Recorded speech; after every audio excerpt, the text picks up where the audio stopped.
نحمده ونصلي ونسلم على رسوله الكريم أما بعد أعوذ بالله السميع العليم من الشيطان اللعين الرجيم بسم الله الرحمن الرحيم۔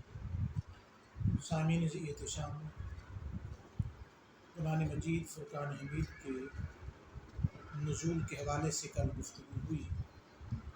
آج کی گفتگو قرآن اور حدیث میں کیا فرق ہے اس حوالے سے ہوگی۔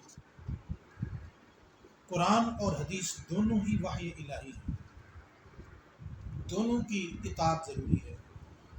فرق صرف اتنا ہے کہ قرآن کریم کی عبارت خدا کی طرف سے ہے اور مضمون بھی گویا جس طرح حضرت جبرائیل امین نے آ کر سنایا اسی طرح بلا کسی فرق کے حضور علیہ السلام نے بیان فرما دیا۔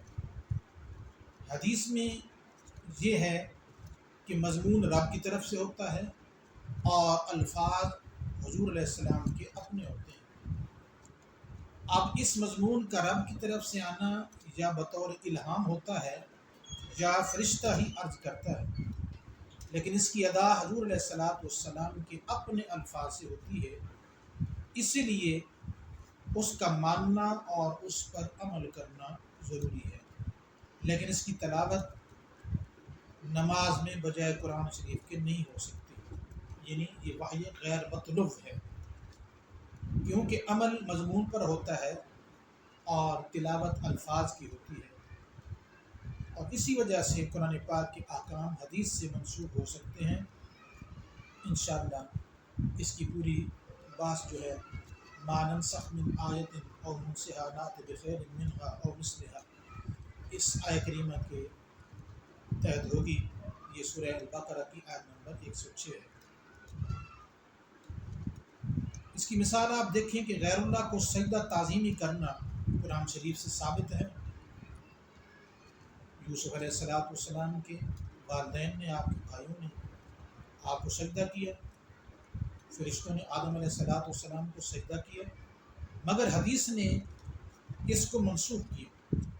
اسی لیے قرآن پاک فرماتا ہے وَيُعَلِّمُهُمُ الْكِتَابَ وَالْحِكْمَةَ، یعنی میرا محبوب صلی اللہ علیہ وسلم مسلمانوں کو قرآن شریف اور حکمت سکھاتے ہیں۔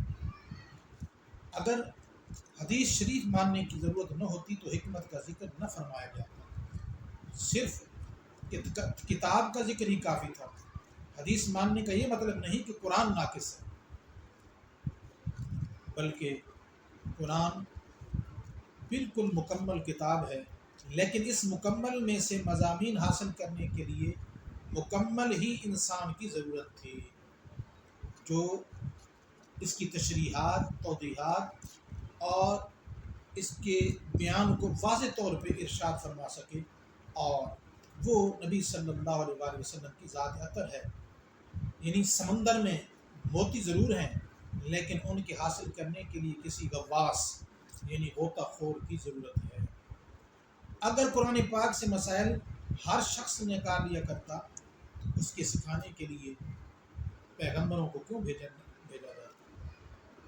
انشاءاللہ آگے چل کر ہم اس کی مزید تفصیلی گفتگو کریں گے، اور جس طرح قرآن شریف کے ہوتے ہوئے حدیث پاک کے ماننے کی ضرورت ہے، اور حدیث پاک کے ماننے سے قرآن کا ناقص ہونا لازم نہیں آتا، اسی طرح حدیث و قرآن کے ہوتے ہوئے ہم جیسوں کو فقہ کے ماننے کی ضرورت ہے، اور فقہ ماننے سے یہ لازم نہیں آتا کہ قرآن و حدیث ناقص ہیں۔ اس لیے قرآن کریم نے عام حکم فرما دیا اطیعوا اللہ و اطیعوا الرسول و اولی الامر منکم، یعنی اطاعت کرو اللہ کی اور اللہ کے رسول علیہ السلام کی، اور اپنے میں سے امر والوں کی یعنی علماء اور مجتہدین کی۔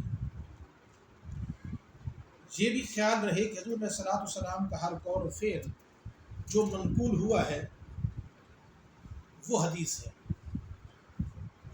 ہر قول اور ہر فعل آقا کریم رسول علیہ السلام کا حدیث ہے، خواہ ہمارے لیے وہ لائق عمل ہو یا نہ ہو۔ مگر سنت صرف ان اقوال کو اور ان اعمال کو کہا جاتا ہے جو ہمارے لیے لائق عمل ہو۔ اس لیے حضور علیہ السلام نے خود ارشاد فرمایا علیکم بسنتی، تم پر میری سنت لازم ہے. یہ نہ فرمایا علیکم بحدیثی کہ تم پر میری حدیث لازم ہے. دنیا میں کوئی شخص اہل حدیث نہیں ہو سکتا کیونکہ تمام حدیثوں پر عمل ناممکن ہے. ہاں اہل سنت ہو سکتا ہے اس لیے کہ تمام سنتوں پر عمل ممکن ہے اور وہ سنتیں ہیں بھی امت کے عمل کرنے کے لیے. آج کی گفتگو ہم نے اسی قدر کی. اللہ رب العزت ہم کو قرآن ذیشان کی تعلیمات کو صحیح طور پر سمجھنے اور ان پر عمل پیرا ہونے کی توفیق نصیب فرمائے. ہمارا